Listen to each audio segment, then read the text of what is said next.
آپ میں ہمت ہے، ہم نے ٹھان لی ہے، تو پھر آئیں اٹھیں، ہم ان منزلوں کو پا لیں گے۔ ایک ہی خواہش تھی، ایک ہی تمنا تھی کہ تم میرا سر چھوڑو اور میں باہر نکلوں اور مجھے سانس آئے۔ دنیا میں دو قسم کے انسان ہیں، ایک وہ انسان جن کو کچھ پتہ ہی نہیں ہے، جو انٹرسٹڈ ہی نہیں ہے کہ اس دنیا میں کیا ہو رہا ہے، اور دوسرے وہ انسان جنہوں نے اپنا سفر شروع تو کر لیا ہے، جو راستے پر ہیں، جو اپنی منزلوں کے تلاش میں تو ہیں، لیکن مسئلہ یہ ہے کہ وہ منزل پر پہنچ نہیں رہے اور تھک ہار کر مایوس ہو جاتے ہیں۔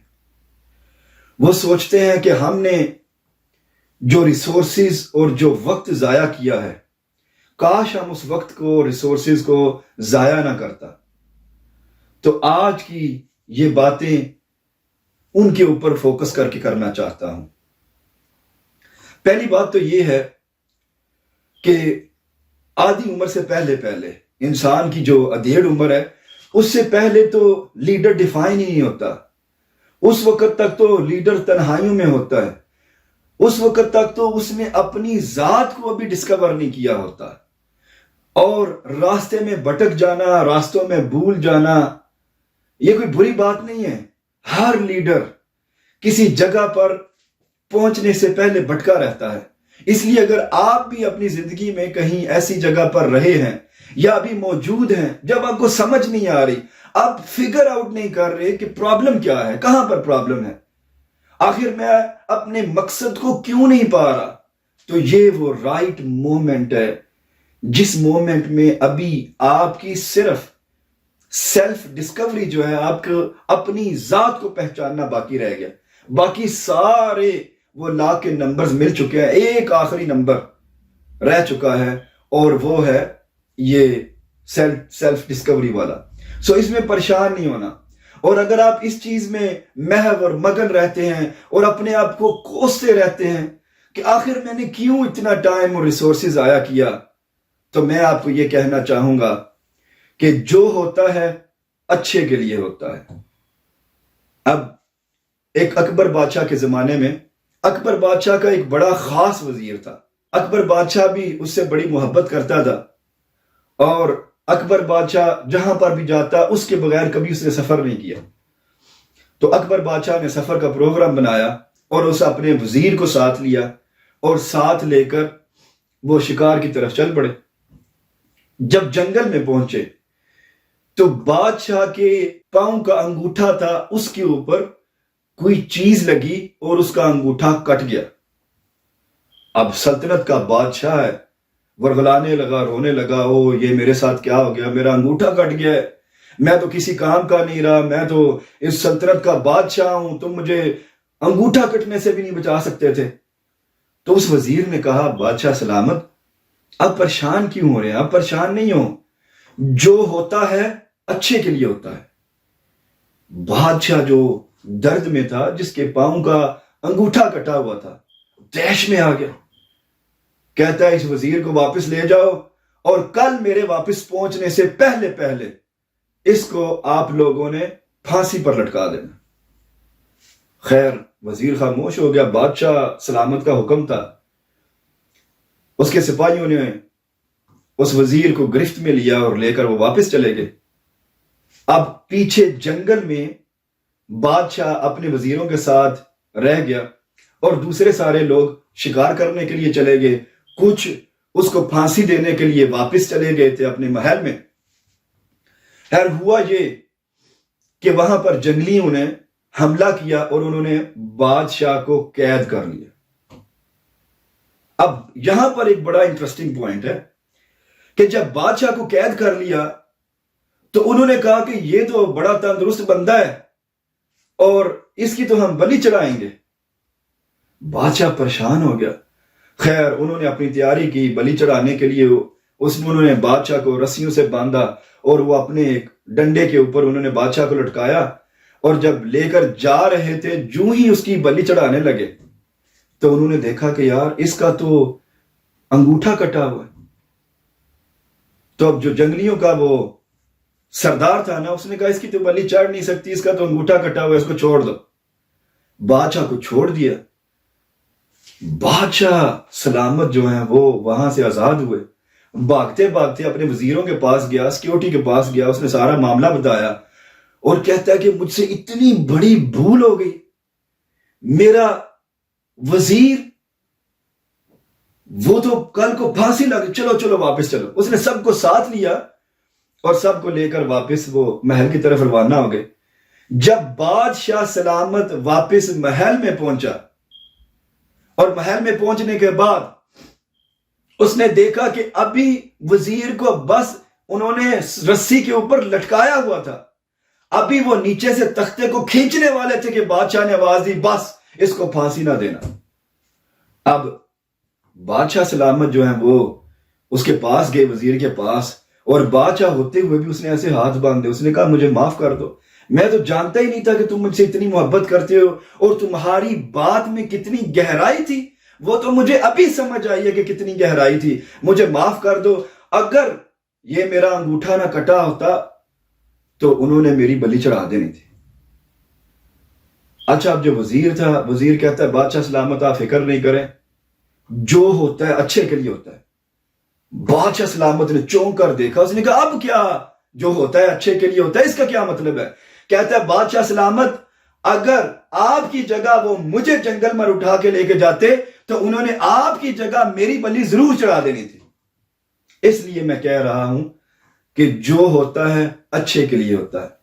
آپ بھی اپنی زندگی میں جیسے معاملات میں بھی، جن معاملات میں بھی رہے ہیں، اگر ریسورسز ضائع ہو گئے، اگر پیسے ضائع ہو گئے، اگر وقت ضائع ہو گئے، کوئی مسئلہ نہیں ہے، نو پرابلم۔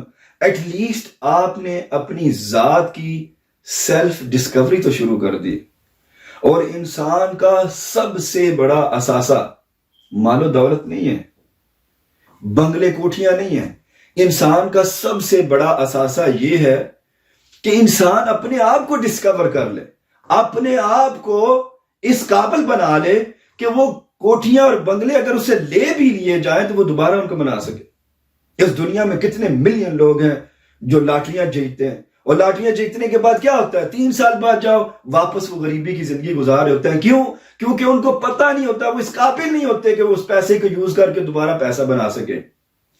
اس لیے مال و دولت کی خواہش پیدا نہیں کرنی چاہیے، انسان کو اپنے آپ کو ڈسکور کرنے کی خواہش پیدا ہونی چاہیے۔ اللہ سے یہ دعا مانگنی چاہیے کہ یا اللہ مجھ سے ملا دے۔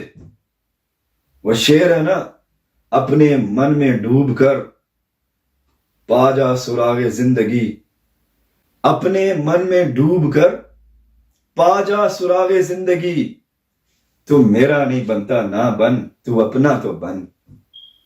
انسان کی جو عادتیں ہیں نا جی، 2 قسم کی انسان کی عادتیں ہیں۔ ایک انسان کی وہ عادت ہے جو انسان کو فائدہ پہنچاتی ہے، اور انسان کی دوسری عادت وہ عادت ہے جو اس کو نقصان پہنچاتی ہے۔ میں جب بھی بڑے سپیکرز کو، بڑے علماء کو تقریریں کرتے دیکھتا ہوں، ان کو سنتا ہوں، تو میں ان کے ایک جملے پر میرے رونگٹے کھڑے ہو جاتے ہیں کہ میں آج آپ کو ایک ایسی بات بتانے والا ہوں جو سیکھ کر آپ کی زندگی بدل جائے گی۔ میں اس لیے چونک جاتا ہوں کہ اس دنیا میں کوئی بھی انفارمیشن نہیں ہے، سارے فنڈامنٹلز پرانے ہیں، ساری تعلیم پرانی ہے، سارے اسباق پرانے ہیں، علم پہلے سے یہاں پر موجود ہے۔ مسئلہ یہ ہے کہ ہم نے جو کچھ آلریڈی سیکھ لیا ہے وہ ہم کے لیے کافی ہے، ہمیں نیا سیکھنے کی ضرورت نہیں ہے۔ ضرورت اس چیز کی ہے کہ جو ہم نے غلط سیکھا ہے اس کو پہلے نکالیں، اس کو ان سیکھا کریں۔ جو رانگ ہیبٹس، غلط ہیبٹس آپ نے آن دا وے پک اپ کی ہیں نا، ان کو بھولنے کی ضرورت ہے۔ ایک عادتیں تو ہمیں فائدہ دیتی ہیں، سب کو پتہ ہے۔ سچ بولنا فائدہ دیتا ہے، سب کو پتہ ہے۔ جھوٹ بولنا نقصان دیتا ہے، سب کو پتہ ہے۔ صرف مجھے نہیں پتا، سب کو پتہ ہے۔ لیکن یہ جو عادتیں ہیں نا، جھوٹ بولنا، حسد، غیبت، چغلی، یہ ساری جو نیگیٹو عادتیں، ان کو ان سیکھا کرنا ہے، ان کو بلانے کی ضرورت ہے۔ اب مثال یہ ہے کہ آپ ایک پانی کو، ایک جگ میں پانی لیں، اس میں آپ گدلا پانی بھی رہنے دے اور گدلا پانی بھی ڈالتے رہیں اور صاف پانی بھی ڈالتے رہیں، تو الٹیمیٹلی کیا ہوگا؟ وہ پانی گدلے کا گدلا رہے گا۔ اگر اس کو صاف کرنا ہے نا، تو اس کو صاف کرنے کا طریقہ کار یہ ہے کہ پہلے اس میں سے گدلا پانی آنا سٹاپ کریں اور صرف صاف پانی ڈالیں۔ جب آپ اس میں صاف پانی ڈالیں گے نا، تو آہستہ آہستہ وہ گدلا پانی صاف پانی میں تبدیل ہو جائے گا۔ رسول اللہ صلی اللہ علیہ وسلم نے فرمایا کہ جب ایک انسان گناہ کرتا ہے نا، تو اس کے دل پر ایک سیاہ دبا لگتا ہے، اور جب ان گناہوں کو مزید کرتا رہتا ہے تو ایک دن ایسا آتا ہے کہ اس کا دل سیاہ ہو چکا ہوتا ہے۔ اب اس سیاہ دل کو جو بدلنا ہے نا، جو تبدیل کرنا ہے، اس سے پہلا کام یہ ہے کہ اس میں مزید سیاہی نہ آئے۔ نیکی تو کرنی ہے تو اس میں پاک ہونا ہے نا دل نے، لیکن پہلا کام یہ کرنا ہے کہ دل میں جو سیاہی آ رہی ہے گناہوں کی، پہلے ان کو تو سٹاپ کریں۔ جب وہ سٹاپ کریں گے نا اور پھر نیکیاں کریں گے، تو پھر دل تبدیل ہوگا، پھر نماز میں بھی خشوع وضو ہوگا، پھر اللہ کے ساتھ بھی باتیں ہوں گی۔ اللہ تعالیٰ تو راستے دینے کے لیے ابھی بھی تیار ہے، لیکن اس کے لیے جو محنت ریکوائرڈ ہے وہ ہم نہیں کرتے۔ حضرت موسیٰ علیہ السلام کو اللہ تعالیٰ چاہتے تو اللہ تعالیٰ تو پانی میں خود بھی راستہ دے سکتے تھے، لیکن اللہ تعالیٰ نے فرمایا موسیٰ آپ کی جو چھڑی مبارک ہے نا، عصا مبارک، اس کو پانی میں ڈالو۔ حضرت موسیٰ نے وہ پانی میں ڈالا اور پھر اس میں پانی نے راستہ دیا۔ اللہ ہمیں بھی راستہ دے سکتا ہے، لیکن اس کے لیے ہمیں بھی تو اپنی چھڑی اس میں ڈالنی پڑے گی نا۔ ہم ڈالیں گے تو اللہ قادر ہے ہر چیز پر۔ سب سے پہلی چیز یہ ہے جو آپ کو سمجھانا چاہ رہا ہوں کہ اپنے آپ کو نیوٹرلائز کریں۔ مڈ ایج تک ایک لیڈر ڈسکور ہی نہیں ہوتا، وہ تاریکیوں میں رہتا ہے، تنہائیوں میں رہتا ہے۔ اور اگر آپ نے ہجوم میں رہنا ہے، لوگوں کو ملنا ہے اور اپنی وہ جو انرجی ہے اس کو ڈرین کرنا ہے، تو پھر بھائی جان یہ منزل بہت بڑی ہے، یہ سفر بڑا لمبا ہے، یہ تھکا دینے والا سفر ہے، یہ سیلف ڈسکوری کا سفر ہے۔ اگر آپ اس منزل پر پہنچنے کے لیے تیار ہیں، آپ میں ہمت ہے، ہم نے ٹھان لی ہے، تو پھر آئیں اٹھیں، ہم ان منزلوں کو پا لیں گے۔ اقبال نے تو پہلے ہی فرما دیا تھا نا، تو شاہین ہے بسیرا کر پہاڑوں کی چٹانوں پر۔ اور مومن کا کیا کام ہے کمفرٹ زون میں رہنا؟ مومن کا کیا کام ہے لوگوں کی باتیں سن کے دکھ اور تکلیف میں آ جانا؟ مومن کا کیا کام ہے غم میں آ جانا؟ کچھ لوگ تو خودکشی کر لیتے ہیں، کہتے ہیں کہ میں غموں سے تنگ آ گیا ہوں، میں اس لیے اپنی جان کو ہی ختم کر رہا ہوں۔ یہ نہیں پتا کہ اس دنیا کے غم سے کہیں بڑے غم تو تب شروع ہونی ہے جب یہ آنکھیں بند ہونی ہے اس دنیا سے جانا ہے۔ اپنے آپ کو اپنے من میں ڈوب جائیں، اپنے من میں ڈوب کر اپنی زندگی کا سراغ لائیں کہ ہماری زندگی کیا ہے۔ ہمارے علماء نے، ہمارے صوفیاء نے، بزرگان دین نے بڑا کام کیا ان چیزوں پر۔ سارے کا سارا قرآن پاک نے نفسیات کے اوپر بات کی ہے، لوگوں کے اندر تبدیلی، لوگوں کے اندر انقلاب کی بات کی ہے، لیکن وہ پتہ تو تب چلے گی جب ہم پڑھیں گے تو۔ اور اگر اس کو ایسے بند کر کے ہم الماری میں رکھ دیں گے تو ہمیں کیسے پتہ چلے گا؟ خیر، لوگ اکثر مجھ سے پوچھتے ہیں کہ میں اپنی زندگی میں کامیاب ہونا چاہتا ہوں، میں اپنی زندگی میں بڑا پیسہ کمانا چاہتا ہوں، میں چاہتا ہوں کہ میرے پاس بنگلہ ہو، میرے پاس گاڑیاں ہوں، میرے پاس شہرت ہو، نام ہو، فیم ہو، لوگ میرے نام سے پہچانے جائیں۔ ہمیں کوئی طریقہ بتائیں کہ ہم وہاں تک پہنچ کیسے سکتے ہیں۔ میں نہیں کہتا کہ انسان کے پاس بنگلے نہیں ہونے چاہیے، گاڑیاں نہیں ہونی چاہیے، کچھ بھی نہیں ہونا چاہیے، لیکن صرف بنگلہ، صرف گاڑی، صرف لوگ، صرف فیم انسان کی زندگی نہیں ہے، یہ سفر ہے۔ اصل انسان کا جو گھر ہے وہ تو مرنے کے بعد انسان کی زندگی شروع ہوگی۔ خیر، میں ان کو ہمیشہ ایک واقعہ سناتا ہوں جو اب آپ کے ساتھ شیئر کرتا ہوں۔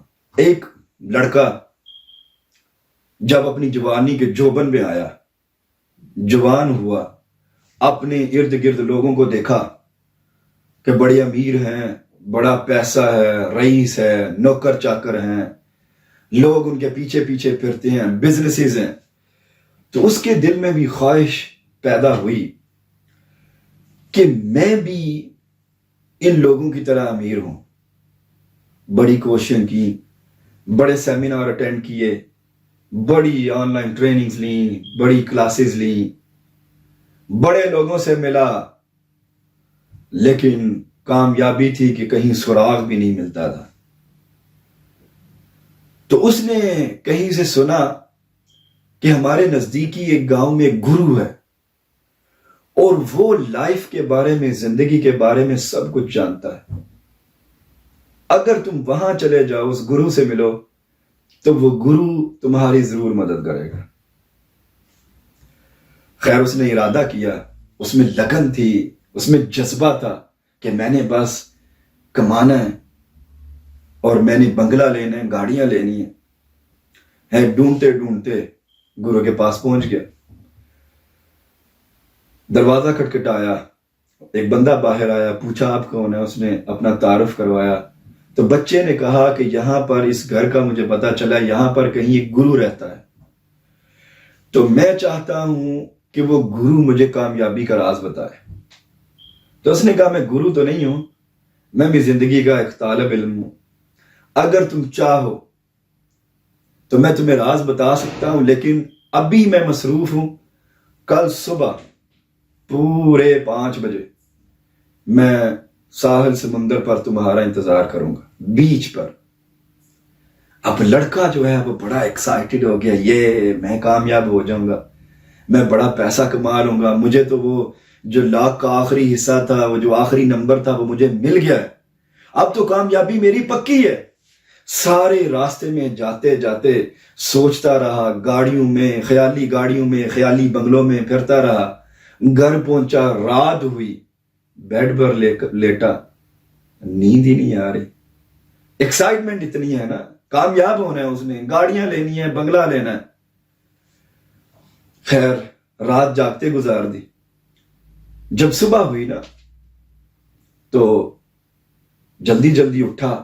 تو اس نے پہلے سوچا کہ مجھے تو اس نے ساحل سمندر پر بلایا ہے، بیچ پر بلایا ہے، تو وہاں تو پانی ہوگا، تو مجھے شارٹس پہننے چاہیے. پھر اس خیال کو جھٹک دیا کہ میں تو کامیاب ہونے جا رہا ہوں نا، میں تو ایک پروفیشنل بندہ بن کے جاؤں گا، ایک پروفیشنل لک لے کے جاؤں گا. ٹائی شائی پہنی، سوٹ پہنا، گھر سے نکلا اور پورے صبح 5 بجے وہاں پہنچ گیا. جب وہ سمندر پر پہنچا، ساحل سمندر پر، تو اس نے دیکھا کہ گرو صاحب تو پہلے ہی وہاں پر موجود ہے. اس نے آواز دی، اس نے کہا گرو آئی ایم ہیئر، میں آ گیا ہوں. گرو نے پلٹ کر دیکھا اور مسکرایا. کہتا ہے تم کامیاب ہونا چاہتا ہے؟ کہتا ہے ہاں. کہتا ہے کتنا کامیاب ہونا چاہتا ہے؟ کہتا ہے بہت زیادہ کامیاب ہونا چاہتا ہوں. اس نے کہا پھر بھی کتنا؟ کہتا ہے شدید خواہش ہے میری، مجھے بس کامیاب کروائیں. گرو نے کہا ٹھیک ہے، میں تمہیں کامیابی کا طریقہ بتا دیتا ہوں جو میں جانتا ہوں. آف کورس گرو نے لڑکے کو کہا کہ میں تمہیں پانی کے اندر لے کر جاؤں گا اور وہاں جا کر میں تمہیں طریقہ بتاؤں گا. اس نے کہا ٹھیک ہے جی، آپ پانی میں مجھے طریقہ بتا دیں. چنانچہ اب وہ لڑکا اس گرو کے ساتھ سمندر میں اترا. جب تھوڑا آگے گیا تو ظاہر سی بات ہے پانی تھی. پہلے اس نے پینٹ کو فولڈ کیا، تھوڑا آگے گئے، پانی اب اتنا آ گیا. لڑکا پہلے ڈر گیا کہ میں نے تو کامیاب ہونے کا طریقہ پوچھنا ہے، میں نے کوئی لائف کوچ تھوڑا ہی بننا ہے، میں نے کوئی بندوں کی زندگیاں سمندر میں آگے تھوڑی بچانی ہے جو یہ مجھے پانی میں ہی لے کے جا رہا ہے، کہیں مجھے ڈبو ہی نہ دے. وہ مڑ بھاگنے لگا تو گرو نے مڑ کر اس کا ایسے ہاتھ پکڑ لیا. کہتا ہے میں نے تو سمجھا تھا تم کامیاب ہونا چاہتے ہو. کہتے ہیں ہاں میں کامیاب ہونا چاہتا ہوں، لیکن تم تو مجھے ادھر ڈبو کے مارو گے. کہتا ہے نہیں، میں تمہیں کامیابی کا طریقہ بتانے کے لیے، سمجھانے کے لیے لے کے جا رہا ہوں. تھوڑا آگے گئے، جب پانی ادھر آیا وہ اور سہم گیا کہ یہ آخر گرو میرے ساتھ کر کیا رہا ہے. خیر اب اس نے کامیاب ہونا تھا اور اس نے اپنے دل کو تھامبا جو بڑی تیزی سے دھڑک رہا تھا. دل کو سنبھالا اور اس پر ٹرسٹ کر کے تھوڑا اور آگے گئے. جب پانی لڑکے کے یہاں تک پہنچا تو گرو نے بڑی تیزی کے ساتھ اس کا سر پکڑا اور سر کو اس نے پانی کے اندر ایسے ڈبو دیا اور اس کے اوپر وزن ڈال لیا. اب لڑکا نیچے سے مکے مار رہا ہے, لڑکا اپنی جان چھڑوانے کی کوشش کر رہا ہے, اس کا سانس بند ہو رہا ہے اور وہ گرو کو مار رہا ہے کہ کہیں میری یہ جان چھوڑے. جب لڑکا 1 منٹ سے زیادہ پانی کے اندر رہ گیا تو گرو نے اس کے سر کو چھوڑا, لڑکا باہر نکلا. اب اس کی سانسیں تیز چل رہی ہیں. گرو کہتے ہیں میں تم سے پوچھنا چاہتا ہوں کہ جب تم پانی کے اندر تھے تو وہ کون سی ایسی چیز تھی, وہ کون سی ایسی خواہش تھی جو تمہیں, اور کون سی ایسی تمنا تھی جو تمہیں اس وقت محسوس ہو رہی تھی؟ کہتا ہے تمہارا دماغ خراب ہے, میں پانی کے اندر تھا, ظاہر سی بات ہے کہ پانی کے اندر مجھے سانس نہیں آ رہا تھا, تو میری صرف ایک ہی خواہش تھی, ایک ہی تمنا تھی کہ تم میرا سر چھوڑو اور میں باہر نکلوں اور مجھے سانس آئے. گرو خاموش ہو گیا, دیکھنے لگ گیا اس کو. کہتا ہے بس میں بھی تمہیں یہی بتانا چاہتا تھا کہ جس دن تم نے اتنی کوشش کی کامیاب ہونے کے لیے, جتنی کوشش تم نے سانس لینے کے لیے کی ہے, تو تم ضرور کامیاب ہو جاؤ گے. واہ, ویل ایکسپلینڈ. طریقہ بہت اچھا تھا گرو کا سمجھانے کا. ہم بڑی سافٹ جنریشن ہے جہاں پر موبائل میں رات 12 بجے سے پہلے آپ آرڈر کرو تو امیزون صبح 4 بجے ڈیلیوری کر دیتا ہے. لوگ امپیشنٹ بہت ہیں, ہر چیز کو بلیم کریں گے. آپ مجھے بتائیں, آپ نے کبھی کسی بندے کو دیکھا جس کو آسما ہو, جس کو سانس کی بیماری ہو؟ کبھی دیکھا؟ آپ مجھے بتائیں, جب اس کو سانس پھولا ہوا ہو, اس کا جب کوئی سانس اونچا لے رہا ہو اور آپ اس کو جا کر بولے کہ آؤ کرکٹ کھیلنے چلیں, آؤ والی بال کھیلنے چلیں, آؤ فلم دیکھنے چلیں, آؤ ڈرامہ دیکھنے چلیں, تو آپ کو لگتا ہے کہ وہ ڈرامہ دیکھنے جائے گا؟ وہ نہیں جائے گا, کیونکہ اس کی تمنا, اس کی خواہش یہ ہے کہ اس کا سانس بحال ہو. لیکن ہمیں شاید کامیابی چاہیے ہی نہیں. ہماری خواہش ہے, تمنا ہے کہ ہمیں کامیابی ملے, لیکن کامیابی حاصل کرنے کے لیے جو کچھ ہمیں بننا پڑے گا وہ تو ہم کبھی تیار ہی نہیں ہوئے, کیونکہ ہم سافٹ جنریشن ہیں. ہمارے ماں باپ نے ہمارے لیے بڑی مارے کھائی ہیں, بچپن سے لے کر بوڑھے ہونے تک ہمارے ماں باپ ہمارے ساتھ رہتے ہیں. یہی ریزن ہے ہم گرو نہیں کرتے. یہی ریزن ہے کہ ہم ایک چھپ جاتے ہیں اپنے کمفرٹ زون کے پیچھے. یہی بات ہے کہ ہم سامنے نہیں آتے, کارنر میں چھپ جاتے ہیں کہ لوگ کیا کہیں گے. جب تک لوگوں کی فکر کریں گے, جب تک یہ فکر کریں گے کہ لوگ کیا کہیں گے, جب تک یہ فکر کریں گے کہ میرے دوست نہ ناراض ہو جائے میں کبڈی کھیلنے نہیں گیا, اور جب تک یہ فکر کریں گے نا کہ میں ڈرامہ دیکھنے نہیں گیا تو لوگ ناراض ہو جائیں گے, جب تک یہ فکر کریں گے کہ میں کرکٹ کھیلنے نہیں گیا میرا فلاں دوست ناراض ہو جائے گا, تب تک کامیابی آنے والی نہیں ہے. یہ بڑا لمبا سفر ہے, لیکن مل سکتی ہے. اس دنیا میں جس انسان نے بھی کوشش کی ہے اس کو کامیابی ضرور ملی ہے. لیکن مسئلہ یہ ہے کہ ہم بہت شارٹ سائٹڈ ہیں. ہم بہت شارٹ سائٹڈ ہیں. ہماری نظر کی حد یہاں پر جا کر ختم ہو جاتی, یہاں پر, ایسے زیادہ نہیں ہے. اگر نظروں کی حد دیکھنی ہے تو رسول اللہ صلی اللہ علیہ وسلم نے جب تبلیغ کی طائف میں, آپ نے بڑی تکلیفیں اٹھائی. کبھی وہ واقعہ پڑھیں کہ طائف میں کیا کیا لوگوں نے اللہ کے حبیب کے ساتھ, رسول اللہ صلی اللہ علیہ وسلم کے ساتھ. آپ نے کتنی تکلیف, کتنی پریشانی اٹھائی. اور طائف والوں نے چھوٹے چھوٹے بچے پتھر لے کر رسول اللہ کے پیچھے لگا دیے, اور معاذ اللہ مجنو کہہ کر آپ صلی اللہ علیہ وسلم کو تکلیفیں اور ایذا پہنچائی گئی. جب آپ تبلیغ کرنے کے لیے گئے, ایک بندے نے اسلام کے اس پیغام کو ایکسپٹ نہیں کیا تھا. لیکن ان کی نظریں تو کمال نظریں ہیں نا. آج آپ جانتے ہیں کہ طائف میں کتنے مسلمان ہیں؟ جا کر گوگل کریں, کتنے مسلمان بستے ہیں. اس کو کہتے ہیں بصیرت. فرشتہ آیا, اس نے کہا یا رسول اللہ آپ حکم دیں تو میں سارے ہلاک کر دوں. آپ نے فرمایا یا اللہ ان پر رحم کر, یہ مجھے نہیں جانتے. لیکن رسول اللہ یہ جانتے تھے, آج نہیں مان رہے نا, کل کو تو مانیں گے. ہم میں سے سیلز جاب شروع کرتے ہیں, پہلے کسٹمر کو ملتے ہیں. آدھے بندے تو پہلے کسٹمر کو ملنے سے پہلے اپنا بزنس بند کر کے جا چکے ہوتے ہیں. آدھے بندے ایون کسٹمر سے ملنے سے پہلے ٹریننگ میں چھوڑ کر جا چکے ہوتے ہیں. اور باقی کے آدھے بندے پہلے کسٹمر کو ملتے ہیں اور اس کو بولتے ہیں جی ہم آپ کو پالیسی بیچنا چاہ رہے ہیں, اور کہ میں انٹرسٹڈ نہیں ہوں, تو کہتے ہیں آپ مر جائیں گے. اور کہتا ہے جاؤ بھائی اپنا کام کرو, میں نے زندہ رہنا ہے, مر گیا تو دیکھی جائے گی, مر گیا تو مجھے پیسوں کی ضرورت کون سی ہے. تو باقی کے آدھے ایجنٹ ادھر سے ختم کر کے چھوڑ کے چلے جاتے. لیکن یہ بھی امتحان ہے لیڈرشپ کا. آپ لیڈر ہیں نا, یہی تو امتحان ہے, انہی امتحانوں سے تو گزرنا پڑے گا. اگر آپ نے اپنی کوئی جنگ, اپنی کوئی جگہ فتح کرنی ہے تو آپ کو ان امتحانوں سے گزرنا پڑے گا. آپ کو یہ ایکسپیرینس لینا پڑیں گے. آپ کو مینجمنٹ کی کس طرح جگہ دے دیں, آپ کو ایک لیڈر کس طرح آپ کو بنا دیں جب آپ اپنے آپ کو ہینڈل نہیں کر سکتے ہیں. آپ سے پوچھا جائے جی آپ کی ٹیم میں 3 بندے تھے, کدھر گئے؟ اب مجھے نہیں پتا, میں نے تو ان کو بڑا بلایا تھا, میں نے کہا تھا آ جائیں میٹنگ میں, انہوں نے کہا میں نے نہیں آنا. اس طرح کام نہیں ہوتا, 3 بندے ہینڈل نہیں ہوتے. ہم آپ کو سی او بنا دیں. ہمیشہ چھوٹے سٹیپ سے کام شروع کریں, ایک بندے سے کام شروع کریں. 2012 سے پہلے یہ ساری باتیں آپ کو اس لیے بتا رہا ہوں کیونکہ میں ان رستوں سے گزرا ہوا ہوں.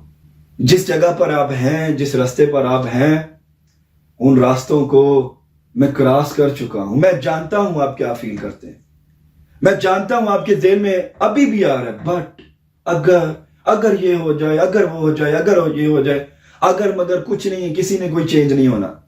میں بھی سمجھتا تھا گورنمنٹ چینج ہوگی تو میرے حالات چینج ہو جائیں گے. میں بھی سمجھتا تھا کہ فلاں کسٹمر صحیح ہو جائے گا تو میں خود بخود ٹھیک ہو جاؤں گا. میں بھی سمجھتا تھا کہ میرے رشتہ دار صحیح ہو جائیں گے تو میرے لیے سب کچھ ٹھیک ہو جائے گا. میں بھی سمجھتا تھا کہ جب میں کوئی باہر کا کوئی بندہ چینج ہوگا تو میں ٹھیک ہو جاؤں گا. It never happened. ایسے کبھی بھی نہیں ہوا اور ایسے کبھی ہوگا بھی نہیں. دیکھیں مین چیز آپ کی جاب ہو یا آپ کا بزنس ہو, جس چیز پر آپ نے فوکس کرنا ہے نا, آپ نے فوکس اس چیز پر نہیں کرنا کہ آپ پیسے کتنے کما رہے ہیں, یہ فولشنس ہے. آپ نے فوکس اس چیز پر کرنا ہے, آپ نے دھیان اس چیز پر دینا ہے کہ میں بن کیا رہا. جب آپ 1000 کسٹمر بنا لیں گے نا, 1000 کسٹمر, تو جو آپ کی ورتھ اور ویلیو بنے گی نا, وہ اصل میں قابلیت ہے, وہ ویلیو قابلیت ہے. اور جب وہ ویلیو آ جائے گی, کسٹمر سارے لوز بھی ہو جائیں گے, آپ پھر میدان میں جائیں گے, پھر کیا ہو گیا, پھر سے جا کے کسٹمر بنا لیں گے. کیونکہ آپ میں ویلیو, آپ میں قابلیت ہے. سو اس لیے پیسوں کے پیچھے نہیں بھاگیں, اپنے آپ کو قابل کرنے کے پیچھے بھاگیں, اپنے آپ کو قابلیت دینے کے لیے بھاگیں.